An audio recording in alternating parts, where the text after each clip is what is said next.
بسم اللہ الرحمن الرحیم یا ایہا الذین آمنوا لا یحل لکم ان ترثوا النساء کرہا ولا تعضلوہن لتذہبوا ببعض ما آتیتموہن الا ان یاتین بفاحشۃ مبینہ وعاشروہن بالمعروف وإن کرہتموہن فعسى أن تکرہوا شیئا ویجعل اللہ فیہ خیرا کثیرا وإن أردتم استبدال زوج مکان زوج وآتیتم إحداہن قنطارا فلا تأخذوا منہ شیئا اتاخذونہ بہتانا واسما مبینا وکیف تأخذونہ وقد افضى بعضکم الى بعض واخذن منکم میثاقا غلیظا ولا تنکحوا ما نکح آباؤکم من النساء الا ما قد سلف انہو کان فاحشۃ ومقتا وساء سبیلا صدق اللہ العظیم۔ بسم اللہ الرحمن الرحیم۔ خواتین اور ان کے حقوق بیان ہو رہے ہیں۔ آج ان کے تحفظ میں اللہ رب العزت نے 2-3 احکامات ان آیات کریمہ میں ارشاد فرمائے ہیں۔ یا ایہا الذین آمنوا، اے ایمان والو، لا یحل لکم، تمہارے لیے یہ بات حلال نہیں ہے، جائز نہیں ہے، ان ترثوا النساء کرہا، کہ تم بعض عورتوں کے وارث بن جاؤ زبردستی۔ اب وارث بننے کا معنی ہے کہ تم ان کا مال ہتھیانے کے لیے ان پر زبردستی ایسا کوئی انداز اپنا لو کہ بس میں ہی تمہارا مالک ہوں، میں ہی تمہارا وارث ہوں، میں جو چاہوں ویسے ہو۔ اگر تمہیں شریعت مالک نہیں بناتی، اللہ کا قانون اور ضابطہ وارث نہیں بناتا، تو تمہیں کسی عورت کے وارث بننے کی کوئی اجازت نہیں ہے۔ اب اس کا کیا مقصد ہے؟ زمانہ نبوت سے پہلے جب کوئی آدمی فوت ہو جاتا، اس کے مال کی تقسیم کے وقت اس کی بیویوں کو بھی تقسیم کیا جاتا تھا۔ اس کی اولاد میں ان بیویوں میں سے جو حقیقی اولاد ہوتی وہ تو تقسیم نہ کرتے، اگر ایسی کوئی عورت اس کے نکاح میں تھی جو ان کی دوسری ماں بنتی ہے تو وہ باقی اولاد جو تھی وہ کہتے تھے جس طرح ہم نے اپنے باپ کے اونٹ، جس طرح اپنے باپ کی بھیڑیں بکریاں، جس طرح اپنے باپ کے گھوڑے، سونا چاندی، زمین کھیتیاں تقسیم کی ہیں، اسی طرح ہمارے باپ کے نکاح میں آنے والی عورتیں جو ہماری حقیقی مائیں نہیں ہیں ان کو بھی ہم ایسے ہی تقسیم کریں گے۔ تو اللہ تعالیٰ نے فرمایا تم ان کے وارث بننے کی جو کوشش کرتے ہو اور انہیں مال منقسمہ سمجھتے ہو، یہ بالکل تمہاری بات درست نہیں ہے۔ آج کے بعد کسی سوتیلی ماں کو بطور وراثت تقسیم کرنے کی اجازت نہیں ہے۔ جو عورت تمہارے باپ کے نکاح میں آ چکی، تمہاری سوتیلی والدہ، اب تمہیں اس کی اجازت نہیں ہے کہ تم اسے اب مال ورثہ اور مال ترکہ سمجھ کر اسے تقسیم کرنا شروع کر دو۔ بعض تو ایسے بھی حالات ملتے ہیں مفسرین کے بقول کہ کچھ لوگوں نے تو اپنی سوتیلی ماؤں سے نکاح بھی کر لیا تھا، جس کا ذکر آگے آنے والا ہے۔ تو پہلی پابندی یہ لگ گئی کہ تمہیں زبردستی کسی کا وارث بننا، اس کی کوئی اجازت نہیں ہے۔ یہ جو انداز ہے بالکل غلط ہے۔ ماں باپ کے نکاح میں آنے والی عورت مثل ماں کے ہے، اس کی تعظیم تمہارے لیے اسی طرح واجب ہے جس طرح حقیقی ماں کی ہے۔ البتہ خدمت کے اعتبار سے صاف ظاہر ہے حقیقی ماں افضل ہے بنسبت سوتیلی ماں کے۔ ورثے کے اعتبار سے بھی حقیقی ماں کی جائیداد لی دی جا سکتی ہے، سوتیلی ماں کی جائیداد بھی نہیں لی دی جا سکتی۔ فرض کیجئے ایک آدمی کسی ایسی عورت سے نکاح کرایا جو میری سوتیلی ماں بنتی ہے، کل کو وہ سوتیلی ماں بھی اگر فوت ہو جائے تو اس کا جو ورثہ ہے میں اس کا وارث نہیں بنتا، میں اس کے مال کا وارث نہیں بنتا، تو اس کا وارث میں کیسے بن سکتا ہوں؟ تو اسلام نے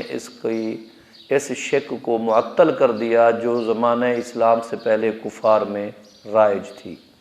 نمبر 2، وَلَا تَعْضُلُوهُنَّ لِتَذْهَبُوا بِبَعْضِ مَا آتَيْتُمُوهُنَّ۔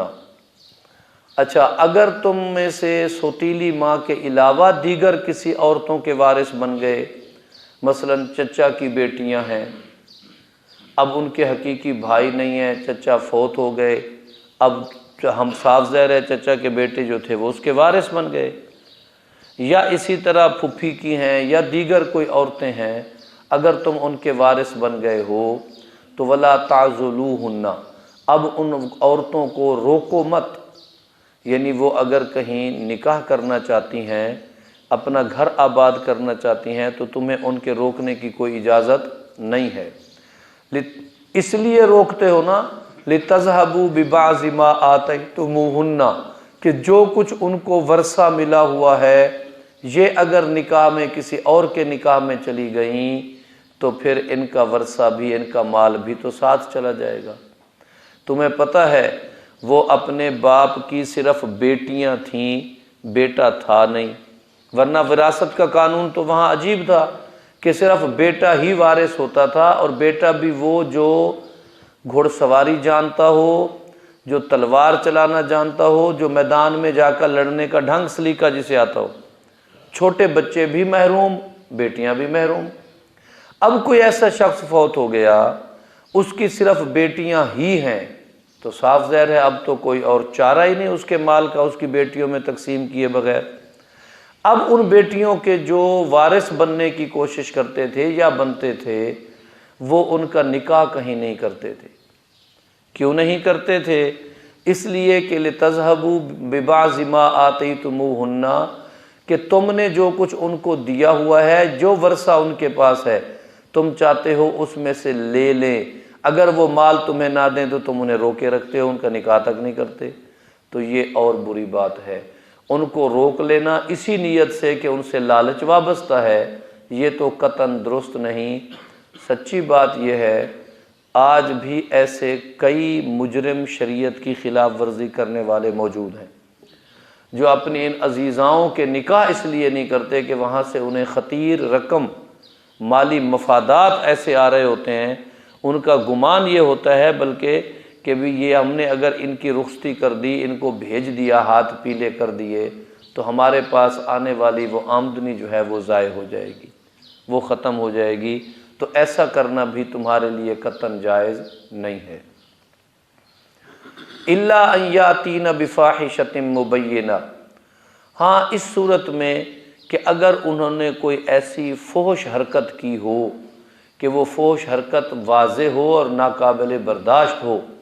پھر تم انہیں بطور سزا کے اگر کہیں رکھنا چاہتے ہو تو وہ پیچھے حکم آ گیا تھا کہ ایسی عورت جو کسی فحش حرکت میں مبتلا ہو اسے اس وقت تک گھر میں گرفتار کیے رکھو جب تک کہ اسے موت نہ آ جائے، اور اگر ایسی کوئی بات اس سے سرزد نہیں ہے تو محض مال کی محبت میں اسے روک لینا قطعاً اس کی اجازت نہیں ہے۔ نبی علیہ الصلوۃ والسلام کے زمانہ مبارکہ میں ایک خاتون شکایت لے کر آئی، اللہ کے نبی میرا وارث جو ہے وہ میری شادی نہیں کرتا یا میرے لیے کوئی انتظام نہیں کرتا۔ ایک عورت آئی، اس نے کہا جی اس نے زبردستی مجھ سے نکاح کر لیا میرے مال کے لالچ میں، جب میرا مال سارا کھا پی چکا، ہتھیا چکا، اب میری طرف متوجہ ہی نہیں ہوتا، اب میرے مال کا دشمن بنا، میرا مال بھی گیا، جمال بھی گیا، اب یہ میرا نقصان کر رہا ہے، اب میرے قریب نہیں آتا۔ تو اللہ تعالیٰ نے یہ آیات نازل فرمائی، وعاشروہن بالمعروف، ہر صورت ان عورتوں کے ساتھ اور خاص طور پر جو تمہارے نکاح میں آ جائیں اچھا معاملہ کرو، جملہ عورتوں کے ساتھ اچھا معاملہ کرو، وہ سوتیلی ماں ہے تب بھی اچھا معاملہ کرو، حسن سلوک سے پیش آؤ، وہ تمہاری بیوی ہے، تمہارے نکاح میں ہے تب بھی، بیٹیاں ہیں تو بالکل وہ تو ان کو اور بھی زیادہ عزت اور شان سے اپنے ہاں اکرام کے ساتھ رکھو، اور اگر بہویں یا دیگر کوئی عورتیں جن کے تم کفیل ہو، مربی ہو، تو تمہیں چاہیے کہ تم ان کے ساتھ حسن سلوک سے پیش آؤ، اچھے رویے سے پیش آؤ۔ معاشرتی طور پر عورتوں کے ساتھ ہونے والی جو زیادتیاں ہیں ان تمام کا ازالہ اللہ پاک نے قرآن مجید میں فرما دیا ہے۔ اگر یہ شکیں لاگو ہو جائیں اور ان پر ہم مرد عمل کرنا شروع کر دیں اور ان پر حکومت وقت بھی عمل کرانے کا اہتمام کرے تو میں نہیں سمجھتا کہ کوئی عورت محرومی کا شکار ہو۔ جہاں بھی ایسی کوئی بات سننے کو آتی ہے وہاں ہم بھی ان شکوں پر عمل نہیں کر رہے ہوتے، اور کہیں کہیں عورتیں بھی کچھ حد سے زیادہ باہر نکلتی ہیں، انہیں بھی حد میں رہ کے اپنے حقوق کا مطالبہ کرنا چاہیے۔ فَإِن كَرِهْتُمُوهُنَّ، اچھا اگر کوئی عورتیں، کوئی بیویاں، خاص طور پر یہاں ذکر ہے کوئی بیویاں تمہیں پسند نہیں ہیں، بڑوں نے شادی کر دی، ہو گئی رخصتی، شادی بھی ہو گئی، اب تمہیں اچھی نہیں لگ رہی، بعض وجوہات کی بنیاد پر، بعض اوقات اخلاق کی بنیاد پر، بعض اوقات حسن و جمال کی بنیاد پر، بعض اوقات امیری غریبی کی بنیاد پر، بعض اوقات عالمہ جاہلہ ہونے کی بنیاد پر، کوئی بھی ایسی وجہ ہے، فَإِن كَرِهْتُمُوهُنَّ، اگر تمہیں وہ اچھی نہیں لگتی، جی نہیں کرتا تمہارا ادھر مائل ہونے کو، فَعَسَىٰ أَن تَكْرَهُوا شَيْئًا، اللہ رب العزت فرماتے ہیں تمہیں جو چیز ناپسند لگ رہی ہے، وَيَجْعَلَ اللَّهُ فِيهِ خَيْرًا كَثِيرًا، حوصلے سے اس کے ساتھ اچھا وقت گزار دو، اللہ اس میں سے کوئی اچھی چیز بھی تمہارے لیے پیدا فرما دیں گے۔ آج تمہیں جو ناپسند ہے تم حسن سلوک سے، چونکہ اب وہ تمہارے سپرد ہو چکی، تم اس کے سپرد ہو چکے، اب بجائے اس کے کہ بات بات پر لڑائی اور جھگڑا چلتا رہے، بات بات پر فتنہ اور فساد شروع ہو جائے، ہاتھا پائی شروع ہو جائے، کوشش کرو کہ اپنی طبیعت کو جبر کر کے اس کے ساتھ اظہار محبت اور اظہار یگانگت کرتے رہو۔ دیکھ لینا تم نے اگر ان کے ساتھ بالمعروف زندگی گزاری تو اللہ ان میں سے تمہیں بہترین خیریں عطا فرما دیں گے۔ اب وہ بہترین خیریں کیا ہے؟ ہو سکتا ہے اللہ تمہیں اولاد ایسی حیا والی عطا کر دیں کہ وہ تمہارے لیے خیر و برکت کا ذریعہ بن جائے، ہو سکتا ہے تمہیں ان سے، ان کی وجہ سے طبیعت کو سہنے میں ایسا سلیقہ اور شعور پیدا ہو جائے کہ تمہارے گھر کا نظام اس سے بہتر ہو جائے۔ یعنی بعض اوقات طبیعت جھگڑالو قسم کی اگر خاتون بھی ہو تو ضروری نہیں ہے کہ اس خاتون سے اگر ایک اس کے رویے کا ہمیں نقصان ہو رہا ہے تو دوسرے کوئی فوائد حاصل نہیں ہو سکتے، فائدے حاصل ہو سکتے ہیں۔ میرے ایک دوست تھے،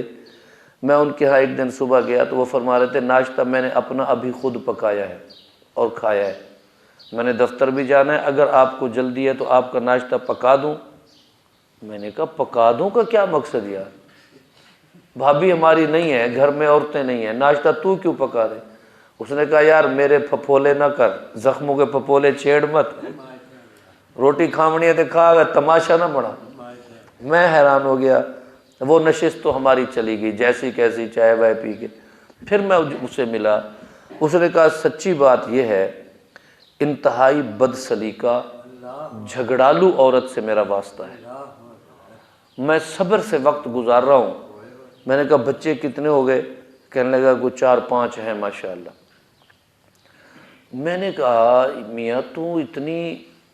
اتنی کیفیت جو بیان کرتا ہے کہ کپڑے کبھی خود دھونے پڑتے ہیں، ناشتہ خود پکانا پڑتا ہے، بعض اوقات کئی دن ہم ایک دوسرے کے ساتھ بولتے نہیں، ہمارا جھگڑا ہو جاتا ہے۔ پھر اس نے کہا باقی تو ہر چیز جیسے کیسے گزر رہی ہے، اللہ نے مجھے اس سے جو اولاد دی ہے وہ اتنی سمجھدار اور اتنی دانا بینا ہے کہ وہ پنجاب میں ٹاپ کر رہے ہیں۔ میں اولاد کی زندگی میں اپنے جھگڑے کو داخل کر کے نہ ان کے ذہنوں کو منتشر نہیں کرنا چاہتا کہ میرے بچے پڑھائی سے منہ پھیر لیں، میرے بچے ہم میاں بیوی کے جھگڑوں کی وجہ سے فریق بن جائیں، 2 ماں کی طرف ہو جائیں، 2 باپ کی طرف ہو جائیں۔ تو یہ ماحول جو بنے گا نا، نسل تباہ ہو جائے گی۔ بس میں جیسی کیسی گزار لیتا ہوں، دیکھتا ہوں کپڑے دھلے پڑے ہیں تو بسم اللہ کر کے اٹھا لیتا ہوں، نہیں دھلے پڑے تو صابن بھی ساتھ اٹھا لیتا ہوں اور دھو لیتا ہوں۔ ہے جی، ناشتہ اس نے اس دن کہا میں ناشتہ خود پکا کے جا رہا ہوں، اور اس نے کہا کھندی کھانے میں کھانا تھا، ون اپنا کام کر، میں مجبور ہوں۔ اور اس طرح دیگر کے معاملات ایسے سننے میں بھی آتے ہیں۔ تو یہ ہو سکتا ہے کہ تمہیں اگر کوئی رویے کی وجہ سے، کوئی حسن و جمال کی وجہ سے اچھی نہ لگے، لیکن عین ممکن ہے کہ اللہ تبارک و تعالیٰ اس سے تمہیں کوئی ایسا خیر کثیر عطا فرما دے، کوئی ایسی دیگر منفعت عطا فرما دے دنیا میں بھی، اور اس کا اجر آخرت میں بھی۔ ایک نحو کے ایک امام گزرے ہیں، ان کے متعلق آتا ہے کہ وہ رنگ کے انتہائی کالے تھے، حبشی النسل تھے، غالباً میں اگر بھول نہیں رہا تو امام سیبویہ رحمۃ اللہ علیہ کے۔ وہ حبشی النسل تھے، کالے رنگ کے تھے۔ ان کی بیوی جو تھی وہ گوری تھی، انتہائی خوبصورت تھی، بڑی اچھی زندگی بسر کر رہی تھی۔ یہ قبول صورت بھی نہیں تھے اور وہ چاند کی طرح خوبصورت تھی۔ اب جناب علی یہ گھر جاتے تو اسے دیکھ کے اللہ کا شکر ادا کرتے، پھر ساتھ حسن جمال کے اخلاق بھی بلند تھا، اپنے خامند کو صحیح طور پر مجازی خدا سمجھنا، اس کی خدمت کرنا، اس کے کھانے پینے کا، اس کا جو بھی انتظام خاتون کے ذمہ ہے وہ بر وقت کرنا۔ تو وہ اپنی بیوی سے فرماتے تھے کہ مجھے یقین ہے تو بھی جنتی ہے اور میں بھی جنتی ہوں۔ اب وہ کہتی ہے آپ تو ماشاءاللہ عالم ہیں، اتنا بڑا ادارہ چلاتے ہیں، لوگ آپ سے فن پڑھنے آتے ہیں، آپ قرآن پاک کو اس فن کے ذریعے کتنا کھول کھول کے بیان کرتے ہیں، آپ تو یقیناً جنتی ہیں، صوم و صلات کے پابند، فرائض اور سنن اور واجبات اور تمام نوافل تک کا اہتمام کرتے ہیں، میں تو اس کے مقابلے میں ایک گھریلو خاتون ہوں، بس روٹی ٹکی پکائی اور بس، اور کیا کرے۔ تو وہ کہنے لگا نہیں تجھے میری اور وجہ ہے، جس نقطہ نظر سے میں تمہیں جنتی اور اپنے آپ کو جنتی قرار دے رہا ہوں۔ تو انہوں نے کہا فرما دیجئے۔ تو فرمانے لگے کہ میں تجھ جیسی خوبصورت اور با اخلاق بیوی کو پا کر اللہ کی نعمتوں میں سے سب سے زیادہ تجھے سمجھتے ہوئے جتنا اللہ کا شکر ادا کرتا ہوں، مجھے اللہ اس شکر کرنے کی برکت سے جنت عطا فرمائیں گے۔ اور تو مجھ جیسی صورت والے آدمی کے ساتھ جس صبر کے ساتھ وقت گزار رہی ہے، اور کبھی تو نے اس کا گلہ زبان پر لانے کی کوئی صورت ہی پیدا نہیں کی، تو جس صبر کے ساتھ میرے ساتھ گزارا کر رہی ہے، تو صبر کی وجہ سے جنت میں جائے گی اور میں شکر کی وجہ سے جنت میں جاؤں۔ تو بھائی صبر و شکر سے وقت گزار لے۔ اگر کوئی ایک فریق کمزور بھی ہے تو دوسرا صبر کر لے، اور کوئی ایک کمزور ہے تو نعمت پر شکر ادا کر لے، تو صبر و شکر سے وقت اچھا گزر جائے گا۔ اللہ تبارک و تعالیٰ عورتوں کے حقوق میں کتنی خوبصورت بات یہ ارشاد فرما رہے ہیں۔ 3 آیتیں پڑھی تھیں لیکن اسی ایک آیت پر اکتفا کرتے ہیں۔ وَإِنْ أَرَدْتُمُ اسْتِبْدَالَ زَوْجٍ مَّكَانَ زَوْجٍ، اس سے انشاءاللہ کل اللہ عمل کی توفیق دے۔ وآخر دعوانا الحمدللہ رب العالمین۔